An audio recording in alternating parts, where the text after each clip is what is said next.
तारीख थी 24 जून साल 2025। प्रियांशु नाम का एक लड़का बनारस से औरंगाबाद वापस आ रहा था। वो स्टेशन पर उतरने से पहले अपनी माँ को फोन करता है और उनसे कहता है कि वो उसे लेने के लिए किसी को भेज दे। तब माँ गांव के ही दो लड़कों को स्टेशन भेज देती है जो प्रियांशु को बाइक पर बैठाकर घर लाने लगते हैं। लेकिन रास्ते में दो शख्स जो अपनी बाइक पर सवार थे वो प्रियांशु की गाड़ी को रुकवा कर उससे गाँव का रास्ता पूछते हैं और जैसे ही प्रियांशु उन्हें रास्ता बताता है वो अपने पास मौजूद गन से उसके ऊपर 8 बार फायरिंग करते हैं, जिस वजह से प्रियांशु वहीं पे गिर जाता है और दोनों फरार हो जाते हैं। लेकिन कौन थे ये दोनों शख्स? क्यों इन्होंने प्रियांशु को गोलियों से भून दिया? अगर आप भी जानना चाहते हैं इन सवालों के जवाब तो वीडियो के एंड तक बने रहिए।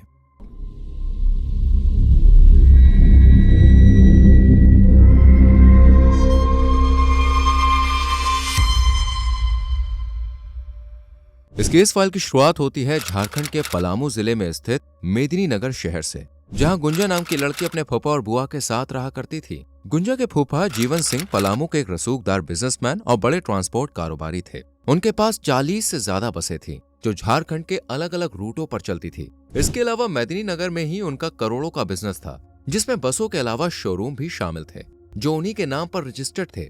जीवन सिंह सिर्फ एक कारोबारी ही नहीं थे बल्कि पलामू की लोकल राजनीति में भी उनका काफी दबदबा था। इसी वजह से उनकी पत्नी मीना देवी ने मेदिनीनगर में नगर निगम के अध्यक्ष पद के लिए चुनाव लड़ा था और जीवन सिंह ने अपनी पत्नी को जिताने के लिए पूरी ताकत झोंक दी थी। उनके पास मौजूद दर्जनों बसों के जरिए चुनाव प्रचार बड़े पैमाने पर किया गया था, जिससे उनका प्रभाव पूरे शहर में दिखता था। जीवन सिंह का नेटवर्क इतना बड़ा था कि स्थानीय प्रशासन और राजनीतिक गलियारों में उनकी बहुत अच्छी पहुंच थी और वो फाइनेंशियली भी काफी स्ट्रांग थे। जबकि मीना देवी के भाई यानी गुंजा के पिता की आर्थिक स्थिति उतनी अच्छी नहीं थी जिससे वो अपनी बेटी को पढ़ा लिखा सके या फिर उसे काबिल बना सके, और अपने भाई की हालत के बारे में मीना देवी अच्छे से जानती थी। इसलिए उन्होंने गुंजा को अपने घर पर रखने का फैसला कर लिया और उसके पिता से कहा कि शहर में रहने से उसका फ्यूचर बेहतर होगा और वो अच्छे स्कूल में पढ़ पाएगी। बेटी के उज्जवल भविष्य की वजह से पिता ने भी अपनी बहन की बात मान ली और छोटी सी गुंजा का हाथ उनके हाथ में सौंप दिया, जिसके बाद वो उसे लेकर अपने घर आ गई, जहां गुंजा को फूफा और बुआ दोनों ने अपने बच्चों की तरह प्यार दिया। हालांकि उनके अपने भी 3 बच्चे हैं, जिनमें 2 बेटे हैं जो उनके ट्रांसपोर्ट बिजनेस और कारोबार में हाथ बटाते थे, वहीं एक बेटी भी है। लेकिन मीना देवी और जीवन सिंह ने कभी भी अपने बच्चों और गुंजा में फर्क नहीं किया, बल्कि उसे भी अच्छे स्कूल में पढ़ाया लिखाया और वो सभी चीजें ला कर दी जिसकी गुंजा को चाहत थी। मीना देवी उसे अपनी बेटी की तरह मानती थी, इसलिए शुरुआती पढ़ाई पूरी होने के बाद भी उन्होंने गुंजा को घर में नहीं बैठाया बल्कि उसका एडमिशन मेदिनीनगर के ही एक कॉलेज में करा दिया जिससे वो ग्रेजुएट हो जाए। वहीं गुंजा के फूफा जीवन सिंह उसे एक बेटी की तरह नहीं बल्कि एक राजकुमारी की तरह रखते थे। उसे हर वो फैसिलिटीज दी गई जो उसके अपने पेरेंट्स शायद नहीं दे पाते। इसी ऐशो आराम की वजह से गुंजा की जिंदगी काफी अच्छे से गुजर रही थी। हालांकि वो हर रोज अपनी फैमिली से बात भी करती थी और जब वो उससे घर आने के लिए कहते तो गुंजा साफ मना करती थी, क्योंकि अब उसका मन मीना देवी के घर में लग चुका था। इसी तरह वक्त गुजरता जाता है और गुंजा देखते ही देखते 27 साल की हो जाती है। अब उसकी बुआ उसकी शादी करना चाहती थी,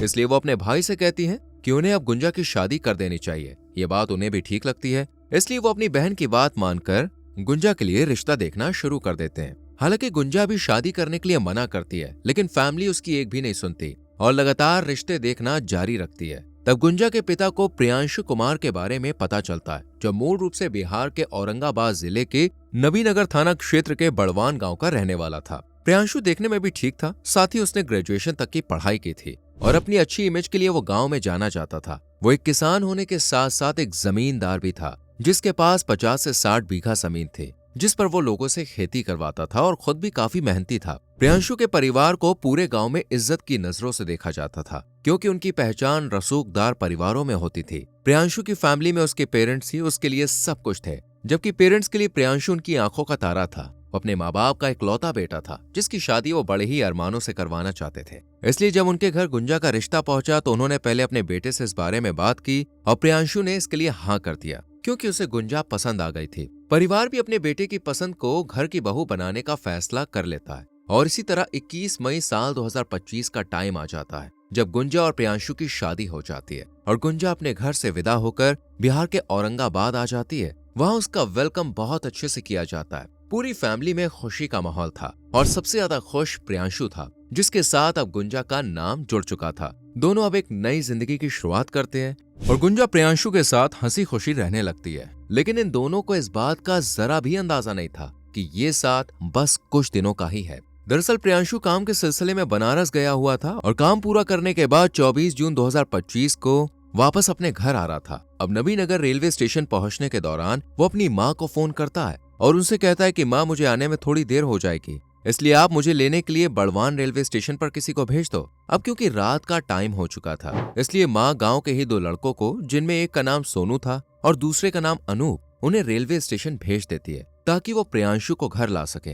दोनों लड़के बाइक लेकर स्टेशन पर पहुंच जाते हैं और प्रियांशु का इंतजार करने लगते हैं। कुछ ही देर में वो ट्रेन से उतरता है और फिर तीनों बाइक पर बैठकर घर की तरफ आने लगते हैं। इसी दौरान प्रियांशु के पास गुंजा का फोन आता है और वो उससे पूछती है कि वो कितनी देर में आ रहा है और कहाँ तक पहुंचा है। ये सुनकर प्रियांशु उसे अपनी लोकेशन बता देता है और जल्द ही आने का कहकर फोन कट कर देता है। लेकिन जैसे ही इनकी बाइक महुआर गांव के पास पहुंचती है, अचानक एक और बाइक इनके बराबर में आ जाती है जिस पर दो शख्स बैठे हुए थे। वो प्रियांशु की गाड़ी रुकवा कर उससे एक गांव के रास्ते के बारे में पूछते हैं, जिस पर वो उन्हें कहता है कि वो गांव यहाँ से सिर्फ 2 किलोमीटर दूर है। प्रियांशु ने इतना कहा ही था कि अचानक वो दोनों शख्स अपने पास छुपी हुई गन निकालते हैं और उस पर एक के बाद एक फायरिंग करना शुरू कर देते हैं। वो करीब 8 बार उसे शूट करते हैं, जिस वजह से प्रियांशु की वहीं जान चली जाती है और दोनों शख्स वहां से फरार हो जाते हैं। जबकि प्रियांशु के साथ में जो 2 लड़के थे, सोनू और अनूप, ये समझ ही नहीं पा रहे थे कि ये सब क्या हुआ। वो प्रियांशु को जल्दी से चेक करते हैं, लेकिन उसकी सांसें थम चुकी थीं। सोनू और अनूप जोर जोर से चीखना चिल्लाना शुरू कर देते हैं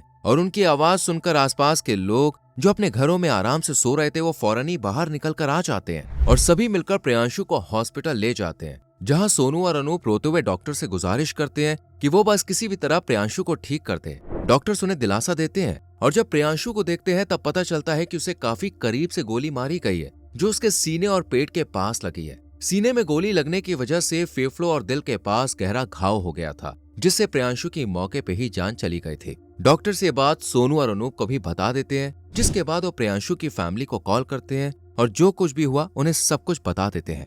अब क्योंकि ये जान जाने का कोई नेचुरल केस नहीं था, बल्कि प्रियांशु को जानबूझ के मारा गया था, इसलिए डॉक्टर्स नबीनगर पुलिस स्टेशन में कॉल करते हैं और पुलिस को पूरी घटना की जानकारी देते हैं, जिसके बाद पुलिस भी अपनी टीम के साथ बिना टाइम वेस्ट किए हॉस्पिटल पहुंच जाती है और प्रियांशु को देखने के बाद सोनू और अनूप से पूछताछ करने लगती है कि आखिर क्या हुआ था, जिसके बाद वो सब कुछ बता देते हैं। लेकिन पुलिस को ये समझ में नहीं आ रहा था कि आखिर शूटर्स ने इन दोनों को क्यों नहीं मारा, क्या ये इनकी कोई चाल थी? पर वो साफ साफ इनकार कर देते हैं और पुलिस से कहते हैं कि उनका इस केस में कोई हाथ नहीं है। हालांकि शुरुआत में पुलिस को सोनू और अनूप पर ही डाउट होता है, इसलिए उनका कई बार बयान लिया जाता है, लेकिन वो हर बार एक ही बात कहते हैं कि इस मामले में इनका कोई हाथ नहीं है, वो इनोसेंट है। उन्हें तो प्रियांशु की मम्मी ने ही कहा था कि वो उसे रेलवे स्टेशन से घर ले आए। ये सुनकर पुलिस प्रियांशु की माँ से इस बारे में पूछताछ करती है, जिस पर वो हाँ में जवाब देती है और इस तरह पुलिस को सोनू और अनूप पर यकीन हो जाता है कि हाँ, उनका इस केस में कोई रोल नहीं है। लेकिन फिर प्रियांशु को मारा किसने और क्यों मारा, ये सवाल अब भी पुलिस के दिमाग में घूम रहा था। इधर परिवार में सभी का रो रो कर बुरा हाल हो गया था और सबसे ज्यादा दुखी और परेशान थी गुंजा, जिसने अभी अपने पति के साथ 1 साल भी नहीं बिताया था और कुछ ही दिनों में प्रियांशु से छोड़कर चला गया था। इसी वजह से हर किसी को गुंजा पर तरस आ रहा था। सभी उसे दिलासा दे रहे थे, लेकिन प्रियांशु तो वापस नहीं आ सकता था। बस यही सोच सोचकर गुंजा की आंखों से आंसू नहीं रुक रहे थे। वहीं पुलिस शूटर्स का पता लगाने के लिए सबसे पहले प्रियांशु के फोन को अपने कब्जे में लेती है, जिससे ये पता चल सके कि क्या उसकी किसी के साथ कोई दुश्मनी थी। लेकिन पुलिस के हाथ में एक भी सुराग नहीं लगता। लेकिन उन्हें ये पता चलता है कि प्रियांशु ने 24 जून को अपनी पत्नी से कई बार बात की थी। इन दोनों के बीच क्या बात हुई, ये जानने के लिए पुलिस गांव बड़वान में मौजूद प्रियांशु के घर पहुंचती है और गुंजा से पूछने लगती है कि आखिर उसकी प्रियांशु से क्या बात हुई थी। इस पर गुंजा सब कुछ बता देती है, जो कि नॉर्मल बातचीत थी। पुलिस अब प्रियांशु के कमरे की तलाशी करने का फैसला करती है, इस उम्मीद में कि शायद कुछ सबूत हाथ लग जाए जिनसे मारने वाले तक पहुंचा जा सके। इसी सोच के साथ वो प्रियांशु के कमरे में अंदर जाती है और हर एक चीज को अच्छे से चेक करने लगती है। तब पुलिस को 2 मोबाइल्स मिलते हैं। अब क्योंकि प्रियांशु का फोन पहले से ही पुलिस के पास था, ऐसे में सवाल ये था कि बाकी के 2 फोन किसके हैं। इनके बारे में जब पूछा जाता है तब पता चलता है कि ये दोनों ही फोन गुंजा के हैं। असल में गुंजा अपने ससुराल वालों के सामने सिर्फ एक ही फोन का यूज करते थे, जबकि दूसरा फोन हमेशा उसके बैग में ही रहता था, इसलिए घर वालों को दूसरे फोन की कोई भी जानकारी नहीं थी। लेकिन जब कमरे से 2 फोन मिले तो गुंजा को बताना पड़ा कि ये फोन भी उसी का है। पुलिस गुंजा से कहती है कि वो ये फोन उन्हें दे दे ताकि वो इन्वेस्टिगेशन कर सके, लेकिन गुंजा ये कहते हुए मना कर देती है कि इनमें इसकी कुछ पर्सनल चीजें हैं, जिस वजह से वो फोन नहीं दे सकती। इस पर पुलिस को कुछ डाउट सा होता है और वो समझ जाती है कि जरूर इन दोनों फोन में ही कोई राज है। इसलिए वो गुंजा के मना करने के बाद भी उसे किसी तरह समझाकर फोन अपने कब्जे में ले लेती है। और जब सीडीआर यानी कॉल डिटेल रिकॉर्ड निकलवाती है तब फोन से जुड़ी रिपोर्ट आते ही पुलिस वालों का दिमाग भी चकरा जाता है। दरअसल सीडीआर से पता चलता है कि गुंजा जिस सीक्रेट फोन को अपने पास रखती थी, उस फोन का यूज वो सिर्फ और सिर्फ एक ही नंबर पर बात करने के लिए किया करती थी, जिससे वो हर दिन कई बार बात करती थी। इतना ही नहीं, सबसे अजीब बात यह थी कि अपनी शादी के दिन इस फोन से गुंजा ने उस खास नंबर पर पूरे 99 बार बात की थी। जी हाँ, 99 बार। अपनी ही शादी के मौके पर किसी लड़की का किसी नंबर पर इतनी बार बात करना हैरान करने वाला था। ऐसे में पुलिस गुंजा से ही सवाल जवाब करने का फैसला करती है और 2 जुलाई 2025 को उसे हिरासत में लेकर जब पूछताछ की जाती है तो उसने कुछ भी मानने से साफ मना कर दिया और हर बार एक नई कहानी बनाने लगी। लेकिन जब पुलिस ने सख्ती अपनाई तो गुंजा ने बताया कि वो नंबर किसी और का नहीं बल्कि उसके फूफा का है, जिससे पिछले 15 सालों से उसका अफेयर चल रहा है। ये सुनकर पुलिस के भी होश उड़ जाते हैं क्योंकि गुंजा अभी सिर्फ 27 साल की थी, जबकि उसके फूफा की उम्र 60 साल के आसपास थी। पुलिस उससे शुरू से पूरी कहानी बताने को कहती है, जिसके बाद वो उन्हें सिलसिलेवार तरीके से सब कुछ बताती है। दरअसल जैसा कि हमने आपको शुरुआत में ही बताया कि गुंजा बचपन में ही अपनी बुआ के घर रहने लगी थी और उसे मीना देवी और जीवन सिंह दोनों ही अपनी बेटी की तरह प्यार करते थे और गुंजा ने वहीं रहकर अपनी पढ़ाई पूरी की। लेकिन जब वो 12 साल की हुई तब उसका 45 साल के जीवन की तरफ अट्रैक्शन बढ़ने लगा। वो ज्यादातर समय उसके साथ ही बिताती थी, जबकि जीवन सिंह को भी गुंजा काफी पसंद थी। इसलिए दोनों के बीच एक अवैध रिश्ता शुरू हो गया, जिसके बारे में किसी को भी जानकारी नहीं थी। धीरे धीरे कब 15 साल गुजर जाते हैं इन्हें पता भी नहीं चलता। 15 साल तक दोनों एक ही घर में पति पत्नी की तरह रहते हैं और मीना देवी को भी इन पर डाउट नहीं होता। उन्हें लगता है कि जीवन बेटी की तरह गुंजा से प्यार करता है, इसलिए उसके साथ ज्यादा वक्त बिताता है। लेकिन उन्हें ये नहीं पता था कि उनकी नाक के नीचे गुंजा और जीवन क्या गुल खिला रहे हैं। इसी तरह वक्त आगे बढ़ता रहता है और गुंजा के लिए रिश्ते आने लगते हैं, लेकिन जीवन सिंह उसकी शादी नहीं होने देता। वो कोई ना कोई कमी निकालकर रिश्ते के लिए मना कर देता है और यही गुंजा भी चाहती थी। उसने सोचा था कि वो जिंदगी भर अपने फूफा के साथ ही रहेगी, लेकिन उसकी सोच पर उस वक्त पानी फिर जाता है जब मीना देवी को इनकी सच्चाई पता लगती है। दरअसल बात है अप्रैल 2025 की। मीना देवी किसी काम से बाहर गई हुई थी और घर में सिर्फ गुंजा और जीवन सिंह थे।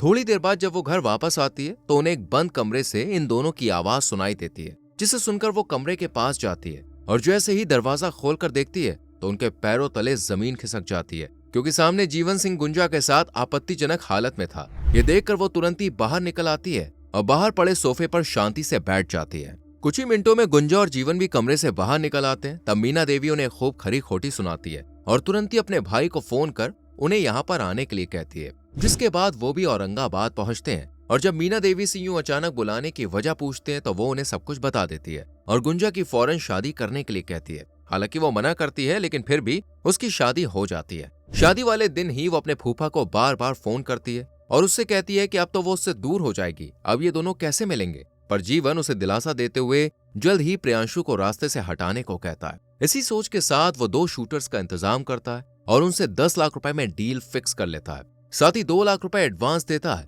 जिसके बाद 24 जून को प्रियांशु किसी काम के सिलसिले में बनारस जाता है और ये जानकारी गुंजा फौरन ही अपने फूफा को फोन पर दे देती है, जो शूटर्स को अलर्ट कर देता है और गुंजा से कहता है कि वो प्रियांशु के पल पल की जानकारी शूटर्स को शेयर करती रहे। गुंजा भी ऐसा ही करती है। वो प्रियांशु से पूछ कर शूटर्स को सब बताती रहती है और मौका मिलते ही वो प्रियांशु की जान ले लेते हैं। आपको बता दें, फिलहाल गुंजा और जीवन दोनों ही जेल में हैं, जबकि दोनों शूटर्स को भी अरेस्ट कर लिया गया है और आगे की कार्रवाई की जा रही है। आपको क्या लगता है, गुंजा ने जो प्रियांशु के साथ किया वो कितना गलत था? और फूफा के साथ उसके रिश्ते के बारे में क्या कहना चाहेंगे और उस आदमी के बारे में क्या कहना चाहेंगे जिसने इतनी छोटी सी बच्ची के संग इतने आगे बढ़ने की गुस्ताखी की? अपनी राय कमेंट सेक्शन में जरूर दें। वीडियो को लाइक और शेयर करें और चैनल को सब्सक्राइब करके बेल आइकॉन प्रेस करें, जिससे आने वाली कहानियां आपसे मिस ना हो।